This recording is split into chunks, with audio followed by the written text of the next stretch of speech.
Thank you, Mr. President. Distinguished colleagues, I remain sincerely yours, Adeola Solomon I represent the good people of Lagos West Senatorial District, the largest senatorial district in Nigeria in terms of population. Mr. President, distinguished colleague, let me join my colleague in thanking the leadership of the 8th Senate for putting together this policy document. I say it's a policy document because this is the document in which the Senate is giving to Nigerians that in the next 4 years, this is the direction that will be seeing their own Senate in the next 4 years. And as a serious legislative body, for us to have put this together, it shows the level of sincerity and seriousness we have attached to our assignment.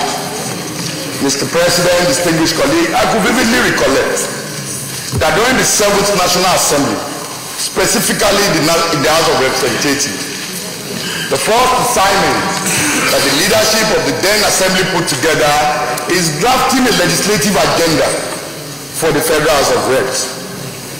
This document was passed, and we are there to it strictly, and it has helped and assisted in the day-to-day running of the activities of the Federal House of Reps.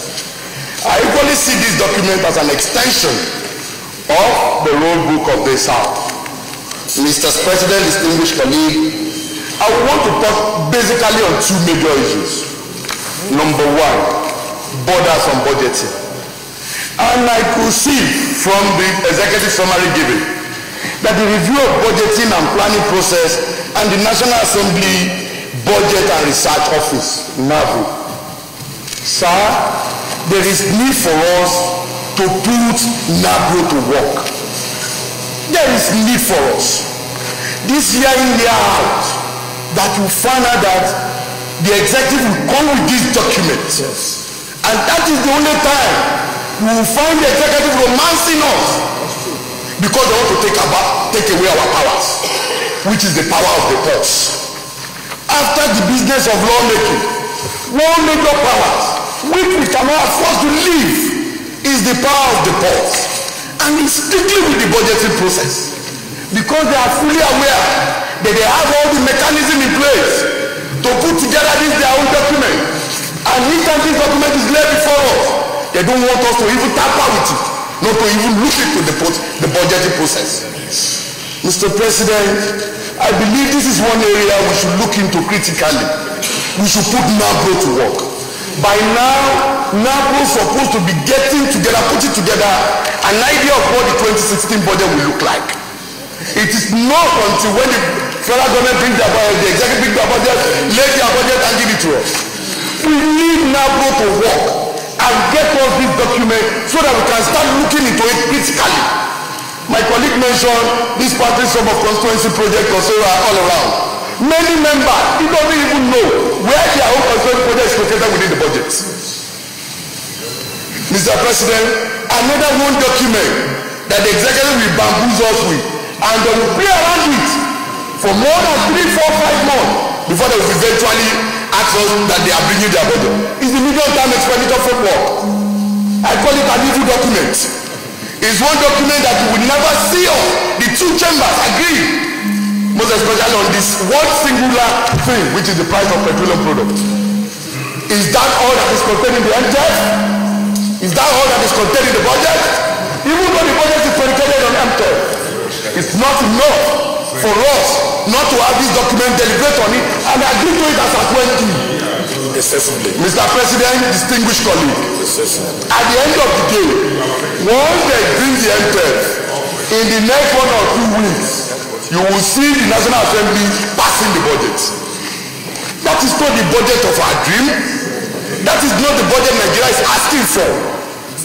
And this is one area that we have to look into critically, because our road is bad, there is no meaningful development in our area, is because we got it wrong at the budget level. Once we can tackle this and look into the integrity of what is contained in that document, then Nigeria will start getting it right. Mr. President, on the issue of the defense, I don't want to go much into that, of ministries and departments. In their usual tradition, they believe we don't know what is called in the document. So when they bring to us, you will find their experts, the team of experts sitting to us and everything. There is need for every committee to be supported with consultants. When they bring this document, we need to look into it, the nitty-gritty of what is contained in that document. It is not good enough for us to have this document and just pass it like that. Lastly, Mr. President, we talk about cost of governance, that there is need for us to reduce in that regard. Are we all aware that as we speak today, the nation's budget is in a ratio of 78 to 22%. 78% as the cost of running government and 22% as the cost of providing infrastructure. Have we asked our question, what led to that?